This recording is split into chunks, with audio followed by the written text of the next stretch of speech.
puedan lograr, digamos, como un doble propósito, y es, pues, digamos, que puedan entretener, que contengan una poética, una estética, un discurso, un concepto. Los audiovisuales o las imágenes en movimiento es el medio de hoy, y evidentemente pues hay que ser contemporáneos con nuestro tiempo. El departamento está viviendo uno de sus mejores momentos pues, en la historia. Cada vez hay más productores, cada vez hay más, por ende más producciones, mucha mejor calidad que apenas hace muy poco tiempo.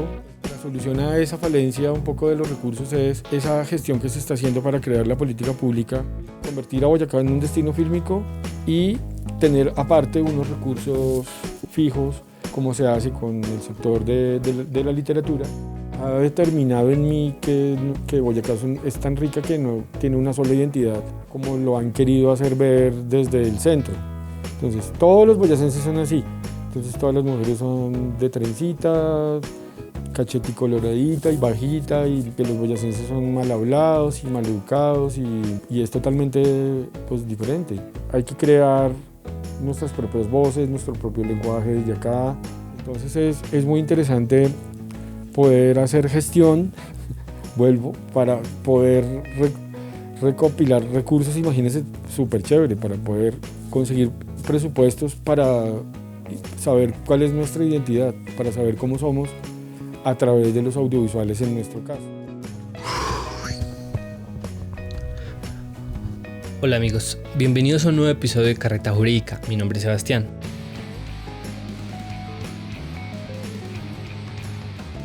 El día de hoy les traemos el segundo episodio de la serie Gestión Cultural y las Artes en el departamento de Boyacá, Colombia. Agradecemos la buena acogida que tuvo la primera parte, donde hablamos con Pablo Malpica, que también les recomendamos. Por acá vamos a dejar una etiqueta para que la vean también.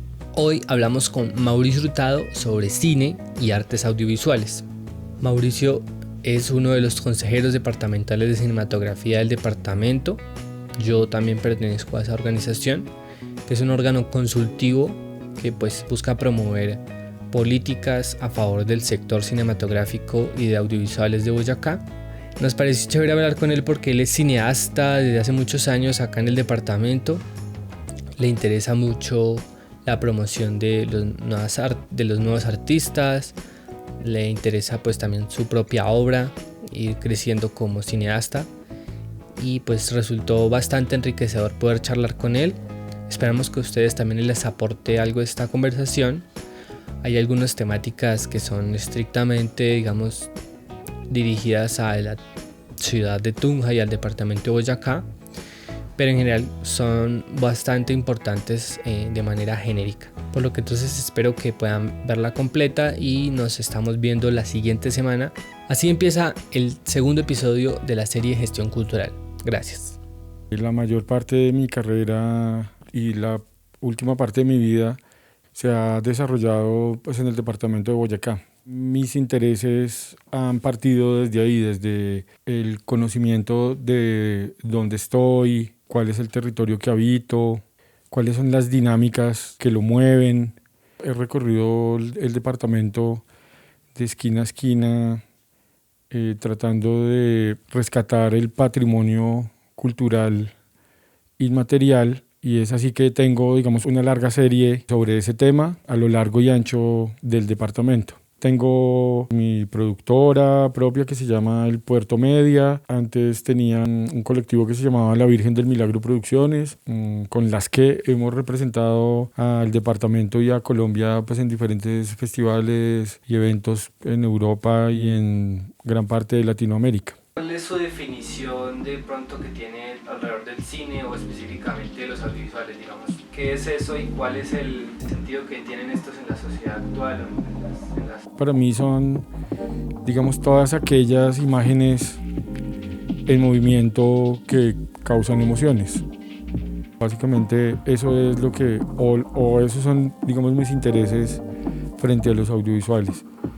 Un poco que contengan una poética, una estética, un discurso, un concepto, puedan lograr, digamos, como un doble propósito, y es, pues, digamos, que puedan entretener, pero que también puedan tener, digamos, algo más allá, que tengan como un subtexto, que tengan diferentes lecturas y no solamente una única y superficial.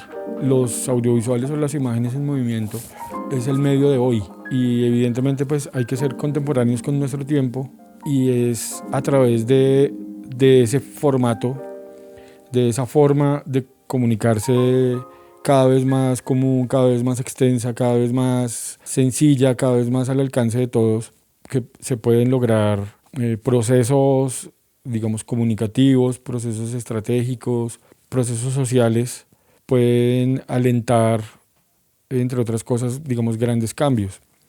Entonces es maravilloso ver que ese lenguaje y ese formato y esa herramienta que usan cada vez más los jóvenes es su lenguaje propio, digamos, es el lenguaje de los jóvenes. Y en las redes sociales exigen que las duraciones de los videos sean cada vez más cortas, pero eso es maravilloso porque cómo logran sintetizar en tan poco tiempo unos mensajes tan poderosos. Se logran tanto, digamos, mensajes académicos como mensajes estéticos, como mensajes artísticos, pero también grandes gritos, unos sentimientos que afloran a través de los videos y que lo puede ver la gente en el barrio y lo puede ver la gente en Australia. También tiene el otro lado y es la gran posibilidad que se tiene de utilizar ese poder y esa herramienta como lo que está pasando ahora con las noticias falsas, con las posibilidades de la manipulación masiva.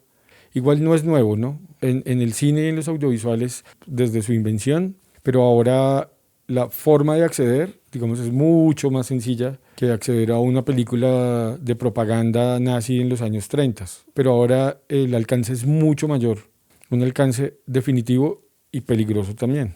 Y digamos, en nuestro contexto, ¿cómo ve que se ha desarrollado este tema de los audiovisuales en los últimos tiempos? ¿Se ha crecido, se está expandiendo, o cómo lo analiza usted? Y digamos, ¿qué función cumple ahí la gestión cultural en esa cultura cinematográfica, digamos, por decirlo?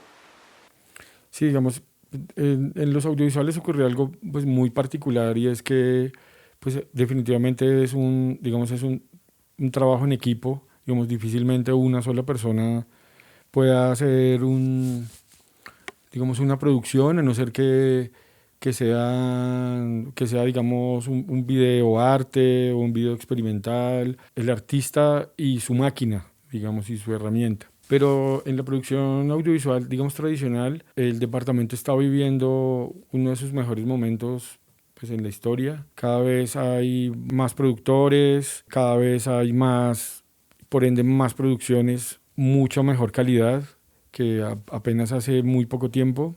Se ha democratizado mucho en cuestiones tecnológicas, se tienen acceso a mejores herramientas similares o que pueden alcanzar un parecido a una producción profesional, digamos, de un altísimo presupuesto.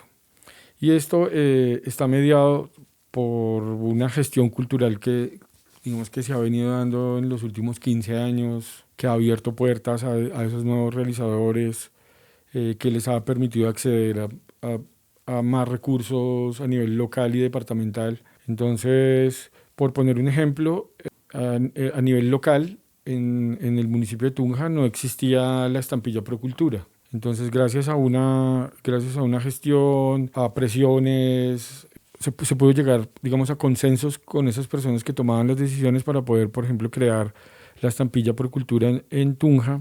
Permite tener unos porcentajes para distribuirlos en una carpeta de estímulos, por lo menos de cortometrajes en la ciudad. Digamos, eso antes no sucedía y cada vez, digamos, la bolsa tiene mayores recursos, cada vez la estampilla recauda más dinero. Eso hace que por lo menos se aseguren tres producciones anuales de cortometraje. Digamos que apenas que hace 5 años no sucedía. Y lo mismo a nivel departamental para la carpeta de estímulos, que ya va como en 1.300 millones de pesos, de los cuales la mayor bolsa dentro de las áreas está en cinematografía con becas de producción de 20 millones de pesos. Entonces no hay muchos departamentos ni ciudades en el país digamos, con unos montos tan altos. Entonces, digamos, gracias un poco como a esa gestión que se ha hecho durante largos años, porque usted sabe, Sebastián, que hacer gestión no es de un día para otro, es una cuestión de perseverar, de mantener como un candor ahí, de poder convencer a la gente. Como no es una cosa tangible, digamos, para los políticos, no es una cosa que se vea, como no es una obra que la gente va a pasar durante 30 años y va a recordarlo, sino que es una cosa, Una placa con el que nombre. es una placa con el nombre, pero es un sector tremendamente complejo y tremendamente particular, que evidentemente en las regiones necesita de esos recursos. Digamos que ha sido un camino, digamos, un poco largo en comparación con otras regiones del país, pero me parece que se compadece como esa forma de ser del boyacense, que es como dar pasos más seguros, ser un poco cautos, digamos, no tan osados desde el principio, y eso también es maravilloso porque eso responde un poco a la identidad que se tiene como boyacense.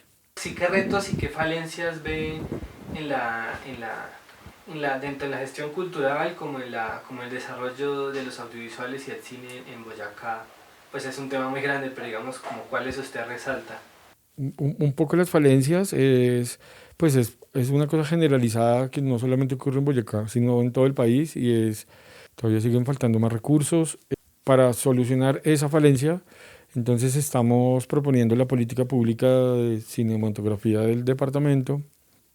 Propone o propondría tener unos recursos anuales fijos digamos, para el sector. Ustedes saben que los audiovisuales tienen que ver con,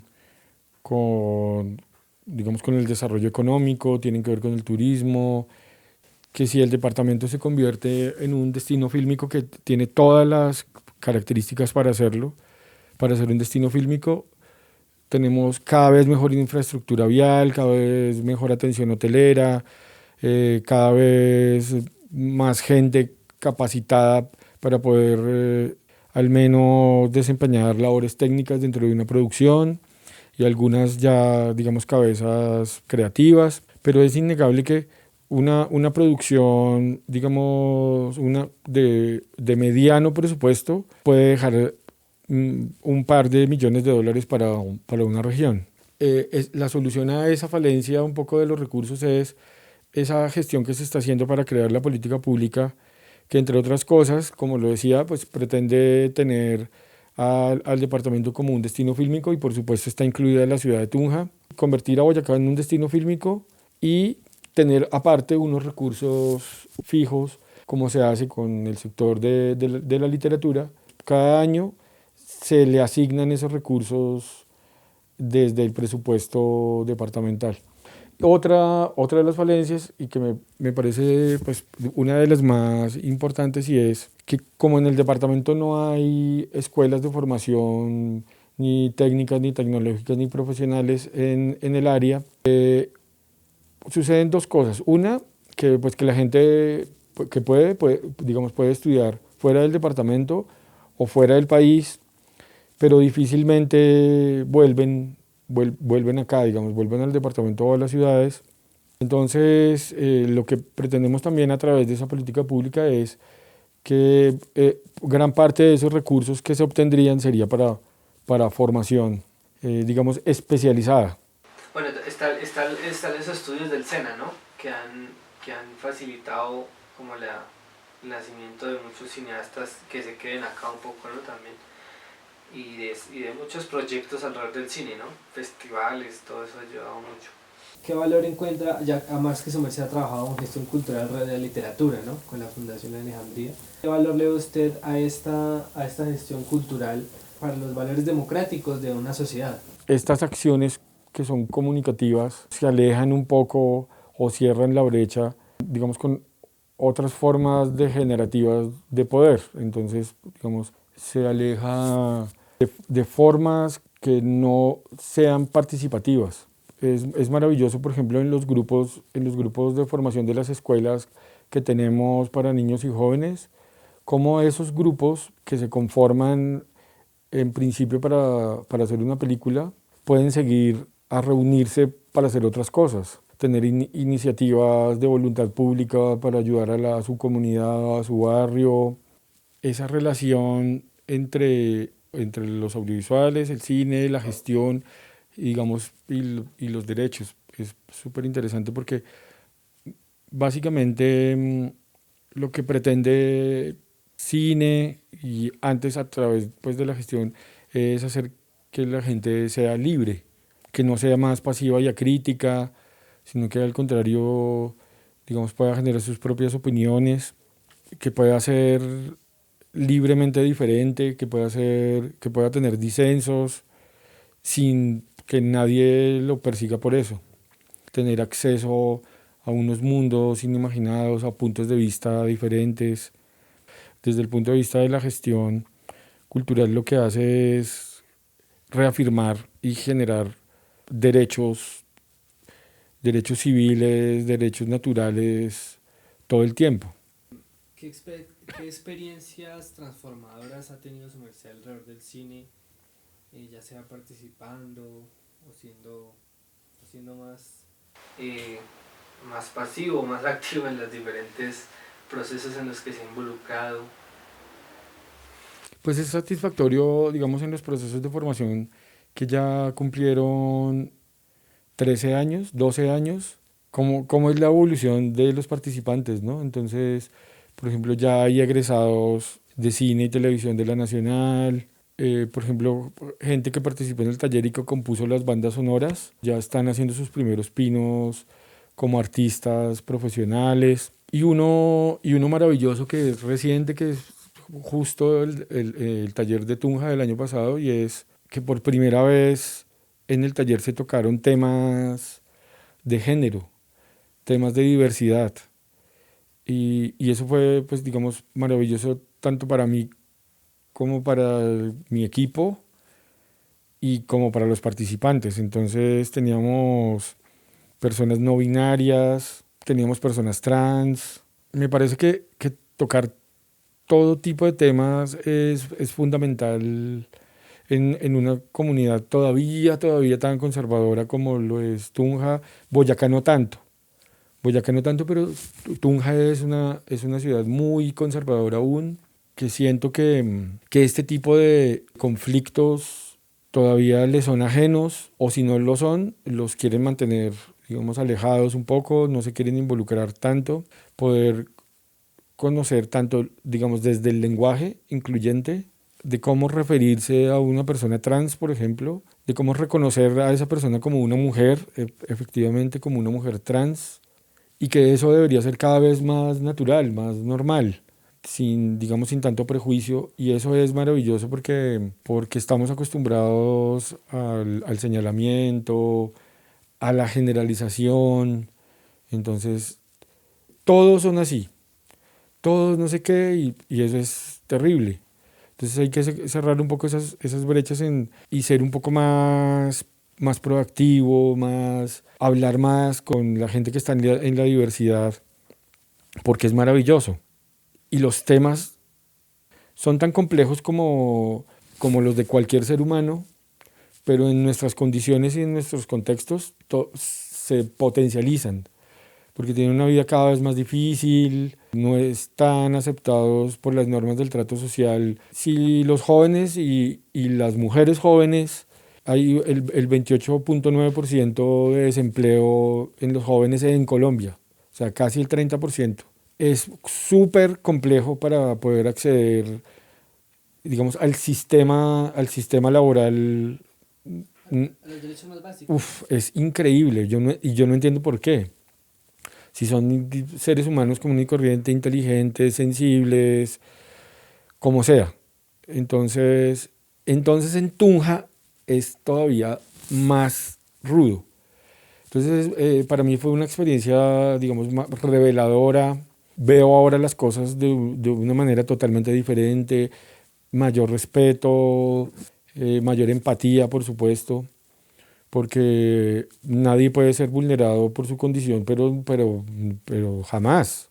Digamos, yo no lo he vivido tanto como cuando he tenido oportunidad de estar en el exterior o algo que he tenido así cercanos ejemplos de amigos míos súper rechazados por ser latinos y que no sé qué, y de uno usted es ladrón, usted me va a hacer daño, es un prejuicio tremendo y entonces, y eso me da pautas también, digamos, para poder a pensar en la condición en que están los venezolanos, porque no, yo veo que en Bogotá, por ejemplo, están más integrados, todo el mundo les da trabajo, están como ahí, pero acá en Tunja ha sido, yo creo que ha sido muy difícil para ellos.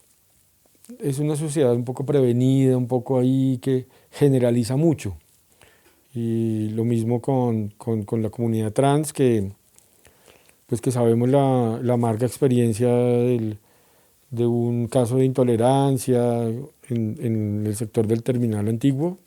Y pues imagínense el desenlace tan terrible que tuvo. Eso no tuvo que haber pasado nunca, ni aquí ni en ninguna parte. Entonces pues esta chica trans pues fallece, pues eso es un caso que es absurdo.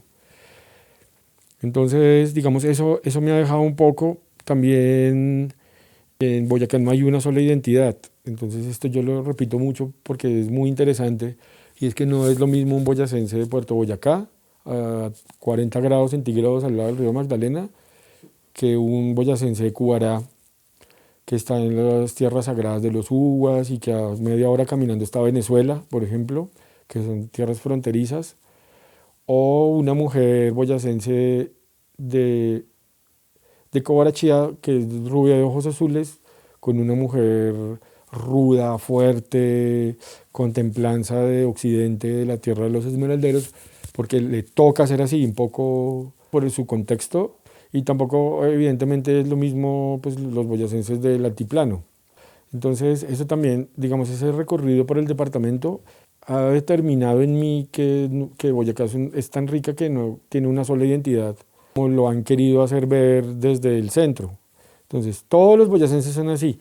Entonces, todas las mujeres son de trencita, coloradita y bajita, y que los boyacenses son mal hablados y mal educados, y no, es totalmente pues, diferente. Pero hay que alejarnos un poco de esos estereotipos. Hay que alejarnos un poco del estereotipo del celador, de la empleada del servicio, que son como unos imaginarios pues que ya, pues para mí ya están agotados y que ya deberían ya irse para jamás volver. Y por eso hay que crear nuestras propias voces, nuestro propio lenguaje desde acá. ¿Quiénes somos nosotros en realidad? Como hacer ese tipo de preguntas, detenernos a pensar. Ahora puede parecer un poco marginal y peligroso. Entonces, el que se detenga a pensar en sus realidades, en su entorno y en quién es él o quién es uno como persona, eso es sinónimo de ser vago, de ser improductivo, de ser peligroso porque piensa. Entonces eso cada vez está como mal visto y no debería ser así, debería ser lo contrario. Entonces es muy interesante poder hacer gestión, vuelvo, para poder recopilar recursos, imagínense, súper chévere, para poder conseguir presupuestos para saber cuál es nuestra identidad, para saber cómo somos a través de los audiovisuales en nuestro caso. Listo. Bueno, muchas gracias, Mauricio. No, Sebastián, mil gracias por la invitación. Listo. Qué maravilla. Listo, estaremos nuevamente invitándolo. Muchas gracias. Listo. ¿Apago?